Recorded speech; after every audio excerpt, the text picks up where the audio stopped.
Good evening, everybody. How you doing? Well, that's good. Welcome to another rendition of From the WheelChair with Big Daddy Graham. Um, you can check us out on whatever. You can check us out. YouTube, BigDaddyGraham.com. Thank you so much for checking in. This is episode 4, February 26th, 2020. I want to start documenting these things a little bit better. I want to thank you all that have been tuning in. It's like the third time I've thanked you in the last 3 minutes. I don't feel good. Let me get that out of the way. I'm just not feeling up to snuff today. If I knew how to do this equipment here for the podcast, I might have recorded it earlier in the day. But here we are. I'm glad you tuned in. As always, I have 10 topics to deal with tonight. Before I do that, thank you so much to Timmy Fitz's Crest Tavern, our proud sponsor here, open year-round down there in Wildwood Crest, home of those legendary pork sandwiches. What I do every week is I take 10 index cards and I write a topic down in a big Sharpie, and we go through those 10 topics, and when we're done, we're done. That's how it works, all right? It's sort of like a mini version of the show that I used to do on WIP. And by the way, I keep telling you every week, I think I'm really just a couple of weeks away from getting back on the air. Not on a full-time basis, but back on the air. Here we go. Number 1, Lent. Today is the first day of Lent. Now, I assume we have a lot of non-Catholics listening to us tonight who have no idea what, well, I guess you have an idea. You know, I'm not Jewish, but I know what all their big holidays are, and I'm familiar with many of the holidays of many ethnic groups. But Lent was when I was a kid, it was like a petrifying day. You weren't supposed to eat meat on Friday year-round if you were a Catholic. But if you ate meat on Friday during Lent, they lined you up against a wall like the St. Valentine's Day Massacre, and a bunch of nuns mowed you down with Tommy guns. It was like the worst thing imaginable. And it was, frightening. Everything about being raised Catholic when I was a kid was frightening. It was never supposed to be that way. I saw Springsteen get interviewed once. He's raised Catholic also. And he talked about how he just never got with it. But more than anything, when he went in a church, he was scared. Now, no religion should be based on any such thing. But that's the way it was. In Lent, not only this meat thing on Friday, you had to give something up for Lent.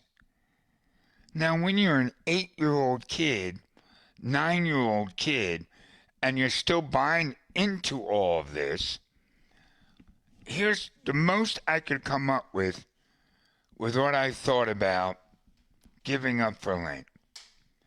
Candy. Candy. Candy. I had the hardest time coming up with anything other than candy. When you're 9 and 10, 8, and you're told you have to give something up for Lent, cursing. I wrote down cursing. I wasn't cursing that heavily at the age of, when I'm in the 3rd grade. I'm not cursing that heavily yet. Nobody is. Fighting. I got my share of brawls, mostly when you were playing touch football or baseball or whatever. I thought, maybe I'll give up fighting for Lent. But that wasn't that hard to do because the weather still was shaky. You weren't out playing as much. But then I wrote down this one word, mom. In the end, when I used to give up every Lent, was disobeying my mother. Because every rule, every law that governs a third grader, second grader, fourth grader is laid down by your mother. Okay, there's no judicial court. There's no cops coming into your house telling you what you can do and can't do. It's your mom. It's always based on your mom. I got caught shoplifting. Oh, check this out. This is so bizarre.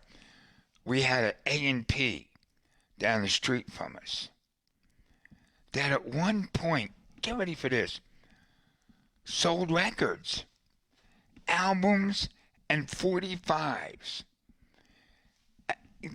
Well, I guess there was a time when maybe Zally ShopRite sold CDs and DVDs. Maybe. I would think maybe that's the case. But anyway, I tried to steal a 45, and I got caught. I wasn't much of a shoplifter. I probably paraded around the inside of this A&P for like an hour, scoping out when would be the right moment to like slip this 45 under my arm, right? Which I did, and I got caught, right? And this guy brought me back into this tiny little office in the rear of the A&P. And I pretty much told this guy, look, you can turn me into the FBI, but please don't tell my mother. That's all, the entire walk back to this small little office. That's all was on my mind. Oh my God, my mother, oh my God. And it wasn't just fear that my mother was going to beat me. I just knew how humiliated and how it would wreck her life. Her life. The fact that her son was shoplifting. And the dude did not call my mother. I used to remember his name. Keep thinking it was Mr. Dilworth. But you're long gone, whoever you are. Thank you so much for not telling my mother. So that was Lent. Lent goes on for a while. It does. It's not like a week. Scott from the great band Life Cycle is hanging with me here tonight. Find out how many days there are in Lent. Lent goes from Ash Wednesday, which today is. You can say I didn't get any ashes. By the way, like this new brim, it goes to Easter. That's when Lent ends. Or does Lent end on Good Friday? Ash Wednesday ends 6 weeks. 6 weeks. Wow. So you had to really give some thought into what you were giving up. I wonder what you give up if you're still a diehard Catholic and you're like 47. What are you giving up then? Running around with your wife, watching porn, hiding in some spot that you work in, whatever. Here's one down. That is Lent. Here we go. This index card, number 2, says Embiid. Wow. Was he in the news a lot this week? And not for all the right reasons. My daughter Ava Graham, is a part of the morning show now, and she runs a lot of their tweets and polling and whatnot. Here I go to bed, and I rarely watch the Sixers live. Like they're playing right now, and I will watch it when I'm done. Sometimes I don't get around to finishing watching a Sixer game till 11 o'clock at night, which was the case when Embiid scored 49 points. When I wake up in the morning the first thing I like to do is to put on 94 WIP's morning show and listen to what's going on and maybe even get a little conversation, with my daughter listening. It's really an out-of-body experience to hear your daughter coming out of the radio. And here, the polling was no one cared about Joel Embiid scoring 49 points in a very short amount of time. Embiid, who kind of like got ticked off at the fans 2 weeks ago maybe, he's gone from being incredibly popular to like a guy that he's a lot to do with what's wrong with the Sixers. And I think he's this great player. The Sixers were losing by 1 going into the fourth quarter when he went off and outscored all of Atlanta in that fourth quarter. I think it was Atlanta. I don't get it. 49 points in a win when you're losing going into the fourth quarter. I'll take it. Does Embiid make me happy all the time? No. That's because he has a coach that doesn't insist on him posting up low. He keeps allowing him to set these high picks in hopes of a pick and roll.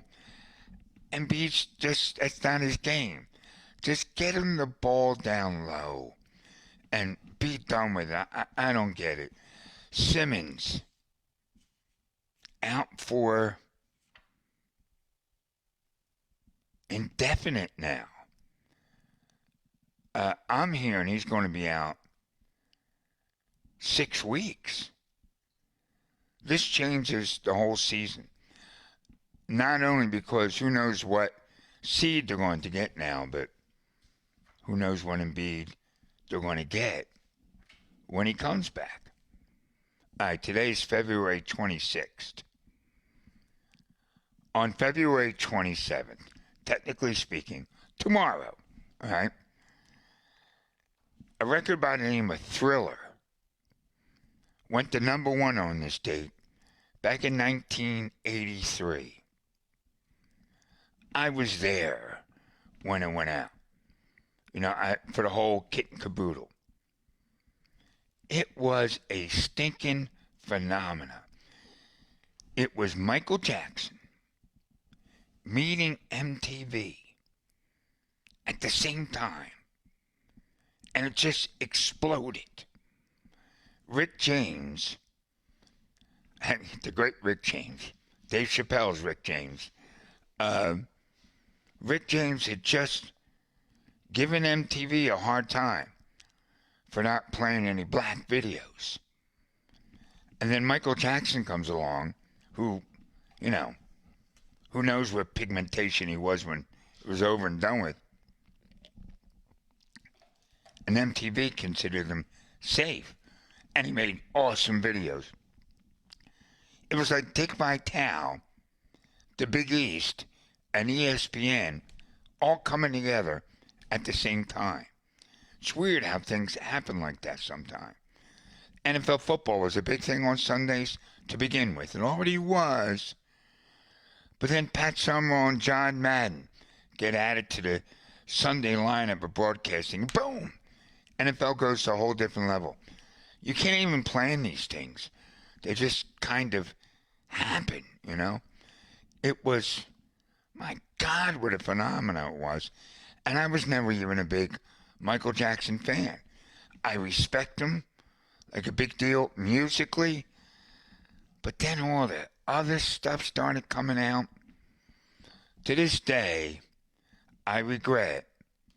I took a phone call from a guy. And when Michael Jackson died, and I'm on the air, and I kind of badmouthed Michael Jackson a little bit. And I think I even threw his music under the bus. And I got a call. Cat sounded like he was 72. Really ripped me on the air.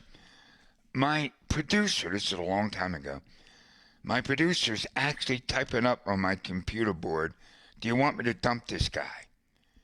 And I said, no. Let it ride. Let him rip me all he wants. Because about 1 minute into him ripping me, I realized how right he was and how wrong I was. And I just let it ride. And he was right. For me to say that the legacy of Michael Jackson's music doesn't mean that much, it's just like a joke. All those songs are still being played. They're going to be played when I'm kicking daisies or whatever the expression is. And I'm not just talking about songs of Thriller. You know how many copies his first solo record sold? Like 14 million. I don't know what number it's up to now. It's way more than 14 million. And don't forget he had great songs with the Jackson 5. Songs that are I Want You Back and ABC. They're still being played. And when I saw the Thriller went to number one, and by the way, let's get this out of the way. It is the biggest selling album slash CD of all time. There was a moment there where the Eagles' greatest hits snuck into the number one spot. And for all I know, maybe it's still there. But that's a greatest hits package. Thriller was not. It ended up being a greatest hits package because it was just off the charts great. So that's the biggest selling album of all time. It's a real album, is what it is. You know what? I'll give big kudos to Hotel California, the album by the Eagles, because that's hovering somewhere around 5 or 6 as far as biggest selling albums ever. It's an album. It's a real album, but that phenomena of Michael Jackson, I remember I was working a comedy club, borderline between Brooklyn and Long Island. It wasn't Chuckles. Maybe it was Chuckles. Don't you love the names of comedy clubs? Chuckles. And I was sitting in a booth with Professor Irwin Corey. If anybody remembers him, he was a comic that did this double speak. He wasn't really a professor. It was his shtick. He was way older than me. He lived to 100, by the way. 100. And he was a major perverto clemente, right? And this dude hit on every waitress, and he was older than her, like by 40 years. Anyway, Billie Jean came on. Scott, you're a bass player.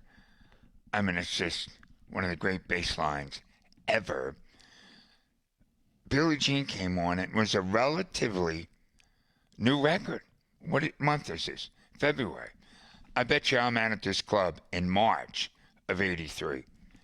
And they had a dance floor outside the comedy club. It's one of those big, part of this complex was a comedy club. Here was a bar. Here was a dance bar. And the place went completely insane when Billie Jean came on. So I got to give props to the biggest selling album in the history of music. Wow, that's a mouthful, huh? That's a mouthful. Thriller was released tomorrow on February 27th. What do we got here? The Tyson Fury Deontay Wilder fight. I don't know how often I'm ever going to get to talk about boxing on this show. Real boxing. Regular old gloves in the ring boxing. Wow, that was the second fight. They've already fought once. This week was the second fight. And Tyson Fury just, laid him out. And I'm the guy who quibbles a little bit when they say Tyson Fury won that first fight. I think maybe he did, points wise. But Wilder knocked him on his ass twice in that fight. Can't wait for the third. Can't wait. And by the way, I know he's getting hammered for this, but I actually thought it made a little sense. Because I remember watching him, Wilder, walk into the ring. He was wearing this insane outfit. I don't even know what it was supposed to be. A bird? Of some sort. It was insane. And it takes forever to walk in the rings on purpose. TV loves that buildup of boxers entering the arena and walking into the ring. He claims the outfit weighed 40 pounds. And by the time he took it off, he was beat. So imagine, have you ever heard that excuse? My costume weighed too much? Love it. It was a great fight. You know, I'm old enough to remember when you could stop any man walking out of a bar, a mall, a playground, and ask him who was the heavyweight champion in the world. Ali, Joe Louis, Larry Holmes. Kind of stops right around. Oh, Mike Tyson. When Tyson is done, the heavyweight thing was done. Now it's back a little bit. I can't remember the last time I said I can't wait for fight number 3. Fight number 3, and by the way, I did spend the $90 and ended up watching it by myself. That's not happening again. If I'm going to spend $90, I'm having some people over, for sure. See, the problem is, before I ended up in this wheelchair, and by the way, I'm supposed to remind you to do what? Text the show if you're enjoying. Yeah, share it out. Share it. Please share this. I need you to share. Share. I'll give you a second. Keep sharing. I need you to share this show. All right. And that what you can like it on YouTube. Now, how do you comment on what I'm talking about now? You can on Facebook Live and on YouTube. You can comment. Facebook Live, you can comment. All right. If you get any particular good one, Scott, jump in. What the heck? Oh. TV repair. No, I don't. Yeah, TV repair. It's number 5. I had a friend of mine over here the other night talking about how he had a TV repairman come over to his house and fix his TV. And I went, say what? Where do you even find a TV repairman? Turned out it's not a TV repairman that you would look up in the phone book. I don't even know what happens if you look up TV repairman in the phone book. This is a guy who's been repairing his TVs for years and continues to do so, to which I got that number so quick. There was a time when they routinely came right into your house. There was a time when doctors came into your house. It's mind-boggling when you think about the crap you got to go through today to go see a doctor at his office. The referral, his first opening is June of 2021. You know, at 6:30 a.m. in the morning. The fact that this guy got his TV repaired, and what I was most impressed by, it got repaired at a very reasonable price. Here's a phenomena that happened during my lifetime. If you bought a compact disc player, which I don't even know if you can buy them now, and it broke, people would tell you, you know what? It's cheaper to throw it away and get a new one than it is to get repaired. So I was just flabbergasted that he was even able to get this thing repaired. I lived in a township over in Pennsylvania called Upper Darby, and they had this big outdoor shopping avenue called 69th Street. At the bottom of 69th Street was the Tower Theater, which they still throw shows in. I went to it when it was a movie theater. It was the biggest movie theater in the United States for a while. 5,000 seats, I believe, imagine. Now you go to a multiplex and you sit there with 3 people, 5,000 seats. At the other end of 69th Street, up the hill and down the hill, was a place that fixed televisions and VCRs and stereo equipment. I mean, I can't remember the last time I saw a place that even does that. Really. And I always felt bad that I put that place out of business. Because I gave them, I don't know if it was a television or something to repair. That's how broke I was. They called me and they told me that the TV was ready to be picked up. And I went, yeah, well, how much was it? And I swear to you, I didn't have the $43 to pay to get my TV back. I didn't have it. It's flat out. I hope somebody out there listening can remember a time period in their life when they didn't have $43.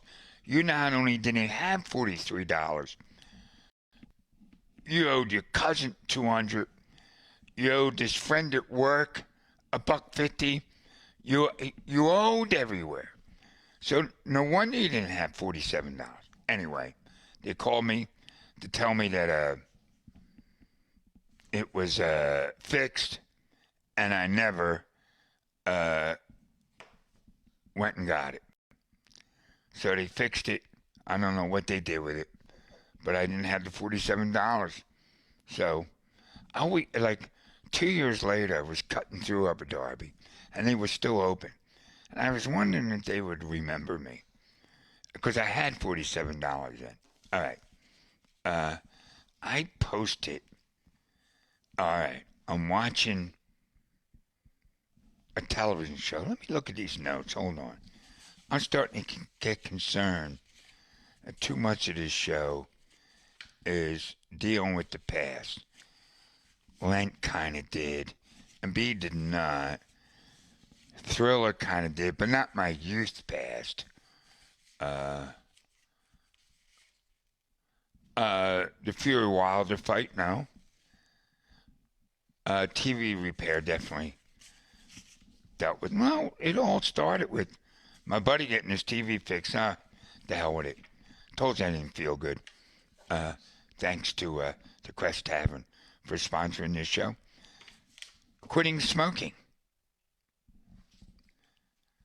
I'm watching a show where a character in the show was smoking pulled a cigarette out of his pack of smokes, searched for a lighter, or a match, well, probably a lighter, and couldn't find one. When one of the other guys who was also smoking said, here. And he lit his cigarette off the lit cigarette. And I went, Dad, I remember that. That was very common. It probably still is common when smokers huddle outside office buildings. And how about chain smokers who would light their new cigarette with the old cigarette. Like you're drunk at a party, you know, very common. I just posted this little moment, and I wanted to make sure that my readers, you can follow me on Twitter at Big Denigram, like on Facebook at Big Denigram. I wanted to make sure those people knew that I didn't smoke. Because it's such a nasty, vile habit and so impossible to totally quit it that I would never want anybody, because this happened to me before in the past. Big Daddy shouldn't be promoting cigarette smoking. I'm just talking about a moment I'm seeing in a TV show. But I did post that I have not had a cigarette 1993? Somewhere in there. I've not had a cigarette. And so what happens? I get all these messages from people talking about how long it's been since they quit smoking. And you know what it is? It's like a badge of honor.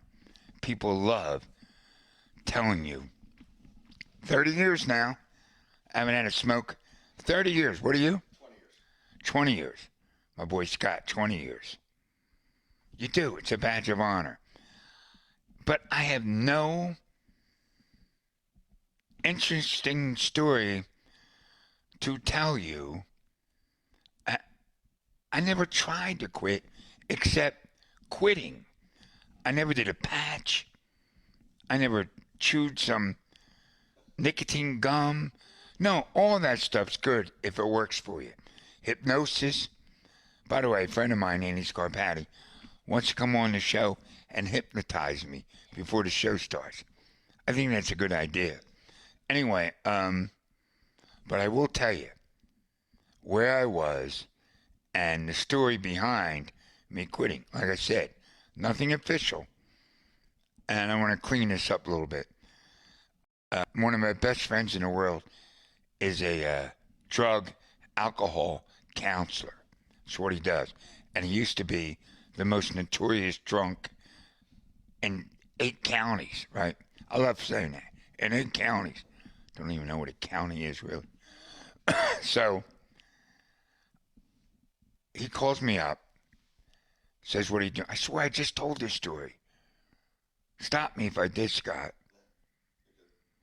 He called me up on a Saturday afternoon and said, what are you doing? And I said, well, I got to drive up to Harrisburg. I have a gig at 9 o'clock. He said, mind if I come with you? I go, no. I could use the company. He gets in the car, and all I do, the whole ride up, is bitch about my voice. I'm so sick of losing my voice. My voice is killing me. So he's in the car going, well, stop talking. Right? Anyway, now we get to the club. And at that point in my life, I never dreamed of going on stage without smoking 2 cigarettes first. Even if I didn't have a pack, bummed on off a waitress, whatever. Always had to smoke 2 cigarettes. I smoked the one, and I guess he just didn't notice it or he was somewhere else. The second one, I'm kind of like out in like this little foyer area waiting to be introduced, and I lit up a cigarette. And he goes, what the blank you doing? I said, what? He takes a cigarette out of my mouth, throws it on the ground, stomps it out with his shoe, and he goes, I just listened to you bitch about your voice for close to 2 hours. If I ever see you smoke another cigarette, I'm going to kick your motherfucking ass. Never smoked again. That's a true story. Never smoked again.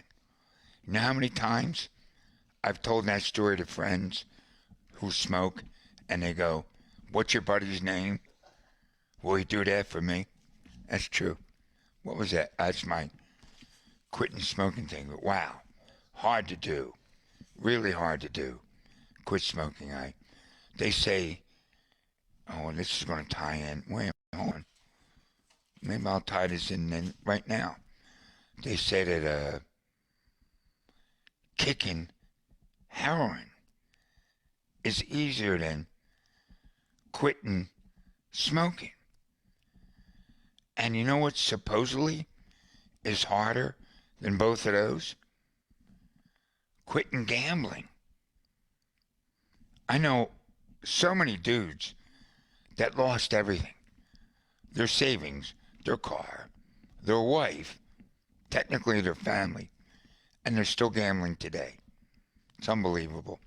Anyway, since I just mentioned opiates, Philly right now is going through a big brouhaha over what's known as an injection site. They're talking about putting it up in Philly. Do you know Philadelphia is number one in this country from opiate deaths? Oxycontin, that's the number one thing. Number one. Get ready for this. Chicago is number two. Philadelphia last year had 3 times as many deaths as Chicago, who's in number two. It's all happening mostly in an area of town called Kensington. So the people in South Philly are going, why is this injection site being put in South Philly? Put the damn thing in Kensington. Here's the big problem. I'm not exactly sure what an injection site is. It's a place where you can go. They're not going to supply you with any opiates, but they're going to make sure it's administered safely. So I asked my daughter Kelly, what does this mean? And I said, well, after you're injected with the heroin or the opiate, whatever, do they then lay you down like on a cot? And she didn't know. So, you folks, you want to write me on something, let me know just exactly what an injection site is. I know this much. It's sad that injection site even made it on to one of my index cards. But I always try to talk about what's big going on right now, if I can. And I somehow, I thank my lucky stars, growing up like every other kid in my neighborhood, we did everything and anything that would get you high. Anything and everything. All right? But that scene wasn't around yet. I mean, shooting heroin was, but not my playground. There was nobody shooting heroin at all. What do you got to say? Joe says that they'll revive you, so it's like supervised medically. Oh, they'll revive you. So to hope they're not laying you down on the street. So I'm sure it is some sort of a cot. It's just so sad. And I have no idea. It's like Mike Schmidt on, I got to be careful bringing him up here because he's got nothing to do with this scene.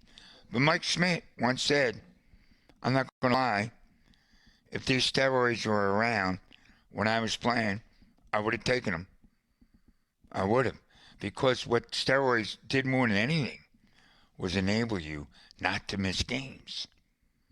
It made you bounce back from injuries quicker. What I'm saying is, boy, there's a really good chance I could have gotten wrapped up in this scene because it just seems like there is no neighborhood, regardless of income, that's skating from this problem. It's that big. It's sad. I don't know what to say about it except I was lucky. I had two daughters go through a high school, which later on I found out had a big problem with this stuff. And I thought it was a great school. I still think it's a great school. My point is, I'm living in I don't know what I guess I'm living in a middle class neighborhood now. No, above middle class, not a whole bunch. I'm not living in neighborhoods with $1 million homes. But what I'm saying is, this is not the kind of neighborhood where you would think there'd be an opiate problem. Wrong. They all got them. Look at Andy Reid's kids when all that went down. They were living in Villanova. All right, and for you folks listening nationwide, that's a pricey zip code, Villanova. It is. It's a very, very pricey zip code. All right. What's this index card say? Parading. Parading. I'm watching a show I cannot recommend more higher than The Outsiders. It's HBO. It's based on a book by Stephen King, but it's written by a cat named Richard Price. You know, the teleplay or whatever you, excuse me, would call it. It doesn't feel Stephen Kingish at all. The things I like by Stephen King that end up on the screen, I either think suck or I think are great. But this one doesn't feel like Stephen King at all. It's really good. Well, this week's episode, they had to put a guy in jail for his own protection. But he don't know. That's why he's being put in jail. And now he's behind the bars. And at one point he says to the sheriff, will somebody tell me, what did I do? A parade without a permit? And I went, I don't believe you just said that. I once paid a $35 fine for parading without a permit. And over the years, I've told this story to people, and I always think they think I'm embellishing. There is no such thing as parading without a permit. And I went, yeah. By myself watching, yeah. Here's what happened. I'm in Seattle City. I had, if you can believe such a thing existed, a $200 convertible. This big hunk of junk Impala. I had a beautiful Impala. This one was not. And we're in Seattle. And all of a sudden, somebody hears that this chick he's been trying to hit on is downtown at the Ocean Drive. Now, we rarely left our house. We were summer rental people, but we were always broke. We didn't have money to go to bars. We chip in and get a keg for the weekend. But when there's chicks involved, there you go. So 6 of us decide we're going to take my car, this convertible, from 66th Street to about 40th, all right? 66th to 40th in Seattle City.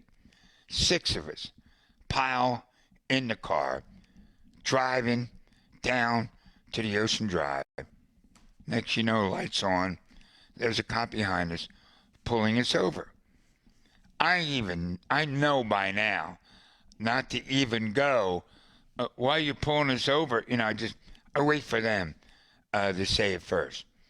And we're in the car, and the cop says to all of us, any of you been drinking? We hadn't been. It was like 4 o'clock in the afternoon, and for whatever reason, We were just pulling into town from various places. We hadn't been drinking. Do I have to search this car to find there's no drug paraphernalia in here? And now somebody says something to the cop in the wrong tone of voice. All right, Oya's out of the car. They popped the trunk. They looked everywhere in the trunk. We got our arms up against the car, right? And they found nothing. But this one cop still wanted to do something to us. Parading without a permit. They gave us all a $35 ticket for parading without a permit. And I got to tell you, at $35 was like $3,500 to all six of us. But it always got me mad that since we had the permit, we didn't throw a parade the next day. Like, go down the avenue with pots and pans and, like, holding up traffic. And if a cop came up to us, we go, we paid for this permit. It's got to be good for 24 hours. There you go. What's that say? Parading. Jeez.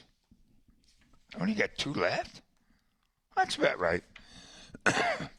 Oh, God. I got to be careful with this one. Bipolar. Bipolar. Some chick came out this week, some singer. Odd name. Now I'm not remembering who she was. Blonde girl.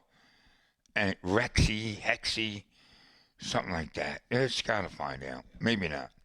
I think she came out this week. Came out. I'm old enough to remember coming out, man. You were gay. Now there's all types of coming out. She came out this week and said she was bipolar. Now here's my thing with bipolar. Bieber Rexa. Right, okay. The pop singer who came out. Here's my take on bipolar. I think everybody's depressed. I do. Are there people way less depressed than some others? Sure there are. They're the people that I call when I am depressed. But there's no doubt in my mind that occasionally even those people go through some depression. So I just assume everybody's depressed. But then you have these people really depressed isn't enough. And they go to the bipolar word. Sometimes, no, sit tight with me now. Sometimes I think there are people out there who throw the bipolar word at you and they haven't seen a psychiatrist, a therapist, psychologist, doctor over this at all. It's just a word to throw out there. Now, are there people that have been checked out who are bipolar? Absolutely. I hope they get all the help in the world. I do. And I like to think that if a friend of mine, if I say, hey, Ricky, what's up? I don't know, I had a bad week, man. You know, I'll be there for that guy. I'll say, what's up? You don't want to know about it. I do. Tell me what it is. I'll listen to you, which in the end is all you can do. Who's got real solid advice about not being depressed? You know, people get slammed for when they deal with a depressed person by going, get over it. I don't slam those people. It's get over it. It's almost as good as any real advice you could give to somebody. Because sometimes get over it works with somebody who's been talked to endlessly about how to get over depression. I just, like, how do you, if you don't go to a doctor or a therapist, how do you know if you're bipolar? Maybe you are bipolar. It's like, to me, there's all the depressed people in the world. And then there are people that are so depressed, climb a tower with a rifle, Uh, but then it never, whatever. Why did I bring this up? Because I've brought up this topic before on the air. And one thing I've discovered, there's a little fraction of depressed people who get really angry at you if you don't understand just how really depressed they are. And I feel like saying to those people, "Bud, I'm doing the best I can. Just because I don't know how to explain it well. If you're trying to build a deck, well, a guy who knows how to build a deck will watch you trying to build a deck and say, no, no, no. You're using the completely wrong nail. That's concrete. That's something you can hold in your hand. You can't hold depression in your hand. God knows what it is." So I just, I don't know why I'm bugged by it, but I feel like I've been yelled at by people over the years. And not just people who claim they're bipolar, but people who will think I'm not being sensitive enough. And they'll go, "Well, he's bipolar." Well, there's no tattoo on his forehead that said bipolar. Maybe I would know, whatever. I saw that headline like yesterday. And just not always mental health. It's a bitch. It really is. You can go to therapists, psychiatrists your whole life and never dig yourself out of that. You can take every antidepressant known to man and it doesn't dig you out of it. Some people, the antidepressants were just what they needed. They kick them back into having a nice, reasonably pleasant day. It's so different for everybody that I would never go, "You're going about this the wrong way." Because God forbid, if I know what the right way is. The end. Now, I don't mean the show's over yet. I'm here to talk about the end. Because I had another dream that I think I was getting ready to look at the end. Because I am in this wheelchair. Good name for a podcast. From the Wheelchair, starring Big Daddy Graham. That's me. Because I'm in this wheelchair, and because I'm paralyzed,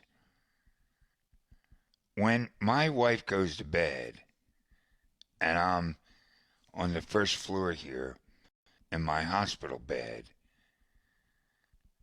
some bad thoughts start entering my head. I've already talked to you about this. That, my next step is the end. Because when you can't walk, it's like so weird. I'm good in the daytime, I swear to God. When people are over, I think I'm good right now. But when I'm in bed and I know Debbie's upstairs sleeping and there's no one else in the house, I really start thinking about the end and what it is. And what it is, because I don't want to go. I'm still having a good time. Even being paralyzed, I'm still having a good time. I had this band, Life Cycle, talk to me about sitting in when they're recording just to give my advice on what a song should sound like, which it blew me away. I have the end. I wish I knew what it was. I don't know what it is. Your best solution is to never think about it. I love it when you hear people go, I'm ready. I'm comfortable. I'm paralyzed and I'm not ready. Really, I'm like a plant that needs to be watered, fed, or, I'm not what am I? I got used to my arms and all that, but it's, I think what I'm discovering is, even though I'm paralyzed and I've had a dark moment here and there, I'm not ready to call anything quits. I'm still writing. I'm still doing this. Hopefully getting back on at WIP. I'm not ready to throw in the towel.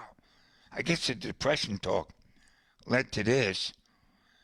And I'm not one of these people that will go, well, I hope I'm inspiring you. Uh, I, I, I don't go that path.